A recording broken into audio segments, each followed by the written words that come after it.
Hello friends, welcome to ఓం శ్లోకం TV. మా ఓం శ్లోకం టీవీకి స్వాగతం. నవగ్రహాల గురించి తెలుసు కదా. బుధుడు, శుక్రుడు, కుజుడు, బృహస్పతి, శని, రాహు, కేతువు, సూర్యుడు, చంద్రుడు అని మొత్తం 9 గ్రహాలు ఉంటాయి. వీటి స్థితి కారణంగానే వ్యక్తుల జాతకాలు చెప్తుంటారు జ్యోతిష్యులు. అయితే ఈ క్రమంలో ఏవైనా గ్రహ దోషాలు ఉంటే కొంతమంది పూజలు కూడా చేస్తారు.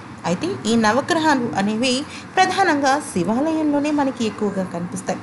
అయితే దీనికి కారణం ఏంటో తెలుసా? దీని వెనకాల ఉన్న సైన్స్ ఏంటో తెలుసా? నవగ్రహాల్లో ఒక్కొక్క గ్రహానికి ఒక్కొక్క అధిష్టాన దేవత ఉంటుంది. ఆ దేవతలను నియమించింది శివుడే. దీంతోపాటు గ్రహాలకు మూలమైనటువంటి సూర్యదేవుడికి అధిదేవుడు కూడా శివుడే. ఈ కారణంగా గ్రహాలన్నీ కూడా శివుడి ఆదేశానుసారమే సంచరిస్తూ ఉంటాయని మన పురాణాలు చెప్తున్నాయి. అందువలనే శివాలయాల్లో నవగ్రహ మండపాలు ఎక్కువగా దర్శనం ఇస్తూ ఉంటాయి. ఆదిదేవుడు పరమశివుడు అనుగ్రహం ఉంటే నవగ్రహ దోషాలు ఎలాంటి ప్రభావం చూపలేవని పురాణాలు చెప్తున్నాయి. అందుకే చాలామంది భక్తులు శివాలయాల్లో నవగ్రహ పూజ చేసినా చేయకున్నా శివునికి మాత్రం ఖచ్చితంగా అభిషేకం లేదా అర్చన చేయిస్తారు. అలా చేస్తే నవగ్రహ దోషాలు ఏమైనా ఉంటే పోతాయని భక్తుల విశ్వాసం. అయితే శివాలయంలో కూడా ఇతరత్ర ఆలయాల్లో కూడా మనకి నవగ్రహాలు దర్శనమిస్తాయి. కానీ ఏ ఆలయంలో నవగ్రహ మండపాలు ఉన్నా చుట్టూ ప్రదక్షిణం చేయటం మంచిదని చెప్తున్నారు మన పండితులు. అలా చేస్తే నవగ్రహ దోషాలు పోతాయి.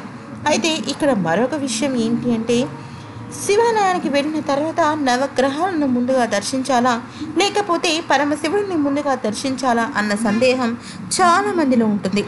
శివాలయంలో నవగ్రహాలను చూసిన వెంటనే మొదట ఆ పరమశివుడి వద్దకు వెళ్ళాలా లేకపోతే నవగ్రహ ఆరాధన చేయాలన్న సంసిగ్ధత ఉంటుంది.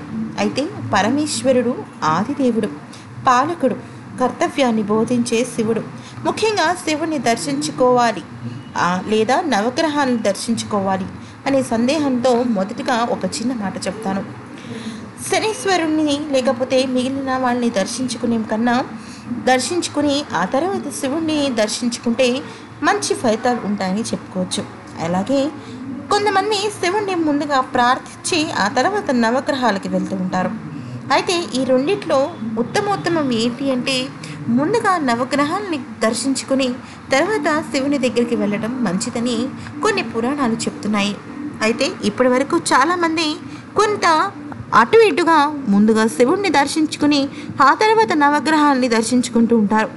ఒక రకంగా ఇది మంచిది అయినప్పటికీ కూడా మొదటిగా నవగ్రహాలని దర్శించుకుని ఆ తర్వాత శివ దర్శనం మంచి శుభదాయకం అని చెప్తున్నారు. అయితే అసలు నవగ్రహ పూజ చేసినా చేయకపోయినా దోషాలు ఉన్నా లేకపోయినా నిత్యం పంచాక్షరి మంత్రం ఓం నమఃశివాయ అని అనుకోవటం నిజంగా జన్మల పుణ్యం.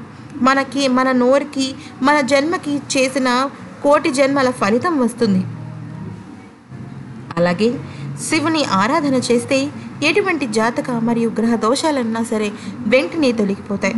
మరి విన్నారు కదండి ఈ సంశయాన్ని, ఈ డౌట్ని.